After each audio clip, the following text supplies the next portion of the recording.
Hi there, welcome back to our little handmade home. My name is Tanya, and today we're going into another tutorial on our essential building blocks of quilting.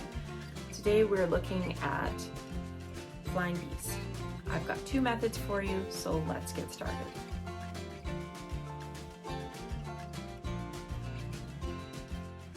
For starters, let's talk a little bit about flying geese. They are such a versatile little piece and they can be used in so many different ways, but it is one of those pieces that a lot of quilters, myself included, when you're first starting out, they're a little scary because they look so precise and they look so perfect, for lack of a better word. I really don't like to use that word, but there it is. So let's take a look at what's in our flying geese. So as you can see, they're made up of a center triangle and two outer triangles. So these pieces are called the sky, and this is your goose. So of course, when they're lined up in a row, they look like flying geese. So we're going to look at the way to make one of these at a time. And I have my pieces cut here. And then we're going to look at how to make them 4 at a time. And that's what these pieces are for. So we're going to come to those afterwards. So let's just push those out of the way. So this, of course, is the flying geese unit. Now, typically speaking, what you're going to see is your darker fabric is going to be in the center as your goose, and then your background fabric is going to be your sky. But you can do it backwards. You can do it this way, and I think it actually looks really nice. You can do it however you like. As you can see in this one, my goose is in the white fabric, and in this one, it's going to be in the pink. The basic math for a flying geese unit is it needs to be twice as wide as it is high. That's going to be your finished block. So when you cut this piece, for example, I'm creating a 4" by 2" finished flying geese. And so I've cut 4.5 by 2.5, which of course gives me my seam allowance. And then you're going to need 2 squares. These squares are going to be the same size as your goose is high. So in this case, they're 2.5 inches, and they're supposed to overlap in the middle like that, okay? Because that's how you get your point. So if I wanted to have a 6" by 3" finished flying geese, this piece would be 6.5. It would be 6.5 wide by 3.5 high, because of course have to have the seam allowance. And then my squares would be 3.5 inches. So to put these together, these ones are quite simple, just a little bit time consuming.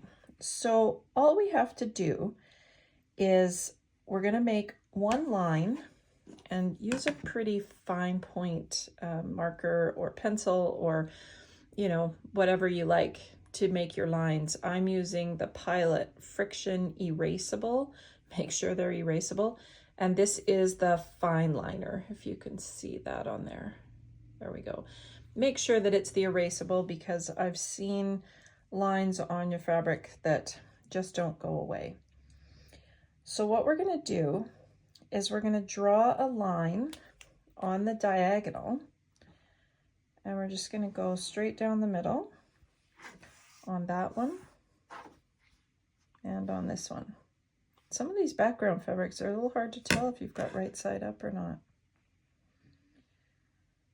So again, make sure you've got your corners there. Draw your diagonal line. Now, on these flying geese units, that's going to be your stitching line. So what you want to do is put right sides together and line up your outer edges of your square with your rectangle. And we're just going to stitch right on that line. So I'm going to take that over to my sewing machine, and I'm going to do that. Okay, so I've stitched across my drawn line, and then I'm going to take my ruler, any ruler is fine, and I'm going to put my 1/4 inch mark on my stitch, and I'm going to trim that off. So you are going to lose a little bit of fabric. If these are large enough, if you're making larger flying geese, you could always save these and turn them into half square triangles. Something this small, I'm not going to keep. So now what we want to do, now that this is trimmed off, is we want to take this over to our iron. Okay, we're going to press to set the seam, and then I'm going to finger press it open and then press it, and that'll be the first side. Okay, so that's our first piece of sky. You can see our goose is taking shape. So then we're just going to line this up along the edges. Make sure your line is going into the corner. Okay, and then we're going to stitch across here. And yes, that will go over top of that other piece. Okay, so again, I've stitched across that line. Now what I'm going to do is line up my 1/4 inch seam, trim that piece off. Oh my, stubborn. And same thing, I'm going to take it over to my iron. I'm going to set my seam. I'm going to finger press it open, and then I'm going to give it a good press. And if you're making a whole bunch of these, having a tailor's clapper really helps, because you can set that on there and it'll really help to keep those seams crisp and flat. So that is how you do a one at a time flying geese unit. It's really, they're quite simple. And then we're going to look at how to create 4 at a time. Now, you all know that I am a fan of being able to do things in multiples, being able to do them a little bit quicker, as long as I still get nice, clean results. So in this case, what I have started with is one larger square. So this square is going to be my goose, and these small squares are going to be my sky. Again, I am creating a 2-inch high by 4-inch wide finished flying geese unit. And so the math for that is you want to take your finished size, your finished width, and add 1 1/4 inches.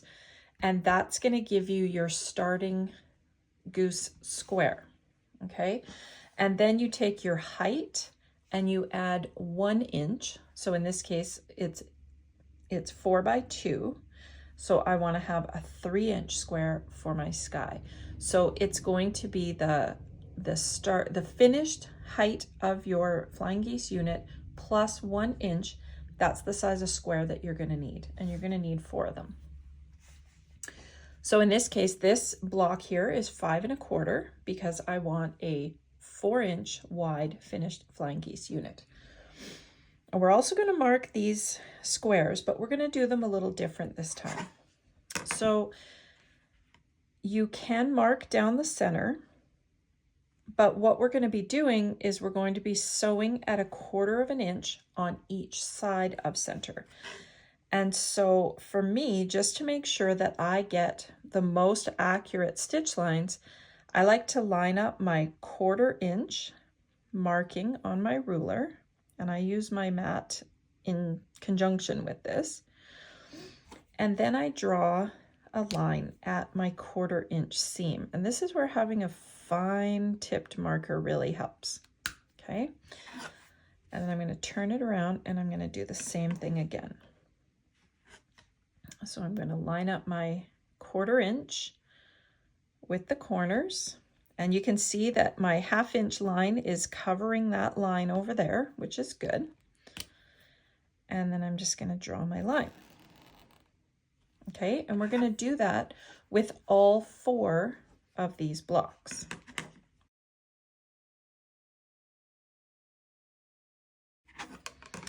Okay, once you have all of your lines drawn on, we're going to start putting this together. So you're going to take 2 of your white squares or your background squares, your sky squares, and you're going to layer them onto your larger square.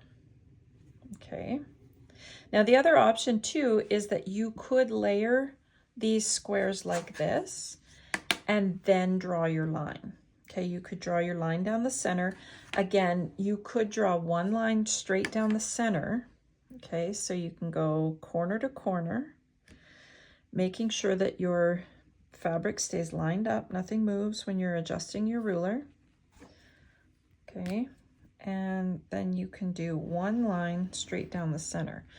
Now, as I said, I like to know for sure that I have my 1/4 inch seam in place.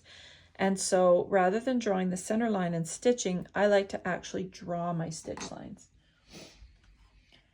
Now you can pin this in place if you want. Just pin it right here so that it's holding those points in place. Okay, so you want to make sure that your lines stay flush with each other.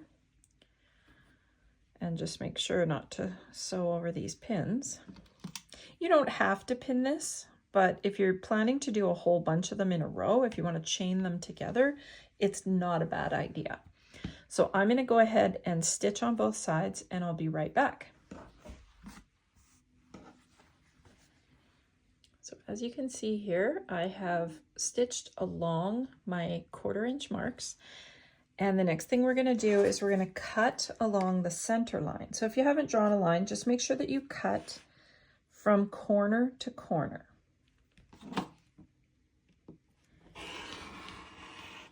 Okay.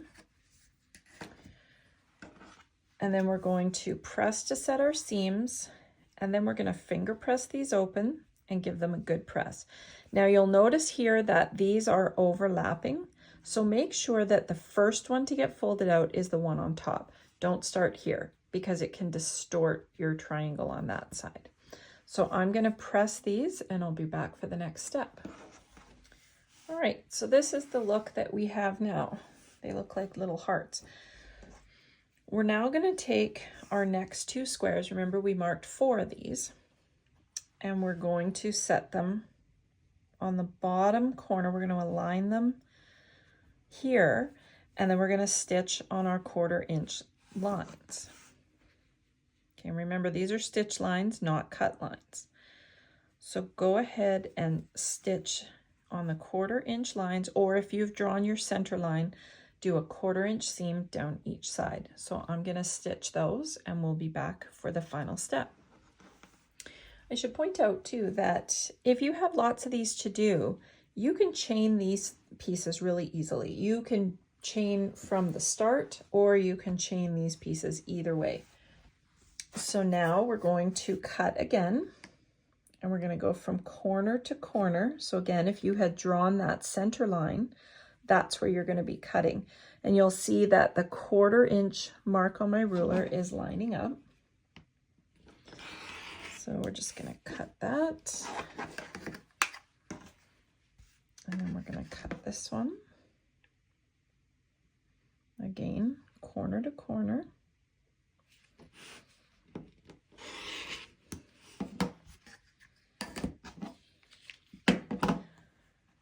I'm going to press it to set the seam. I'm going to fold it out, and I'm going to give it a good press. And that's how you do 4 flying geese at one time. And so that's 2 methods of creating flying geese quickly and easily. So go ahead and let me know in the comments down below, which is your favorite method? Do you prefer the individual 1 at a time flying geese, or do you prefer the 4 at a time? I know which one I like.